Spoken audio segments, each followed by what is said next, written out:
dura dursoo suuraan tun suuratul qadri je'amti isiin suuraa makkaati takkaa suuraa madiinaati aayaan isi'ii 6 lakkooysi isi'ii 97 isiin eega suuraa cabasaatii buute bismillaahir rahmaanir rahiim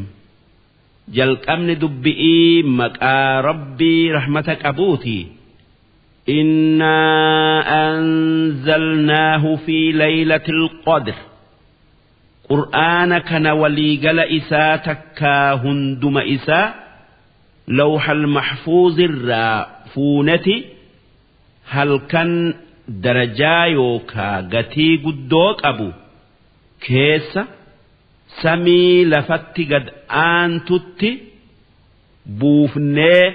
أتشكيني kan achirraa hanga amata 23 keessatti ergamaa keenya Muhammad irratti xiqqoon buufne wamaa adraaka maa laylatul qadr halkan qadrii qabu yookaa darajaa gatii qabu san maaltu takkaa eenyutu waan inni ta'e si beeysise yaa ergamaa kiyya Muhammad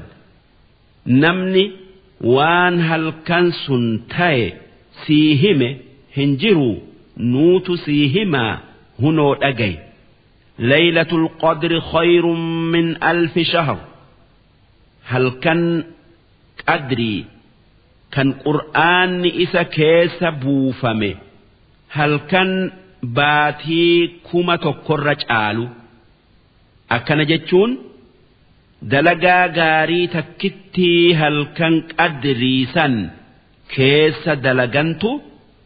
salaata tayuu sadaqaa tayuu waan biraa tayuu dalagaa gaarii baatii 1,000 keessa dalaganirra sawaaba caalaa qaba jechuu tanazzalul malaa'ika halkan qadriisan malaayikan samiidhaa gara lafaa buuti warruuxu fiihaa kan akkasuma jibriil cifraa isaati wajji bu'u ruux jechuun jibriili bi'izni rabbihim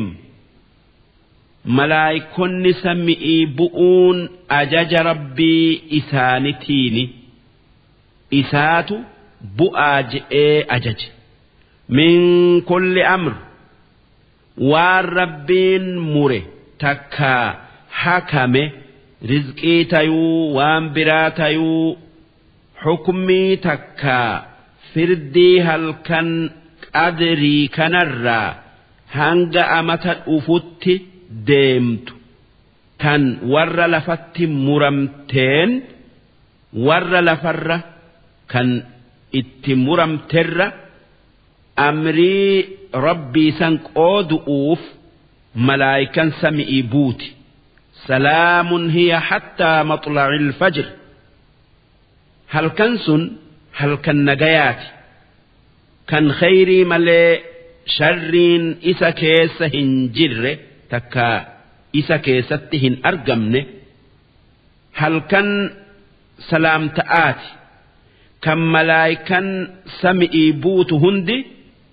nama mu'mina irratti salaamattu malee bira hin dabarre duuba rabbiin halkan san keessa waan amata as deemu keessa dalagamu hunda adda babaasee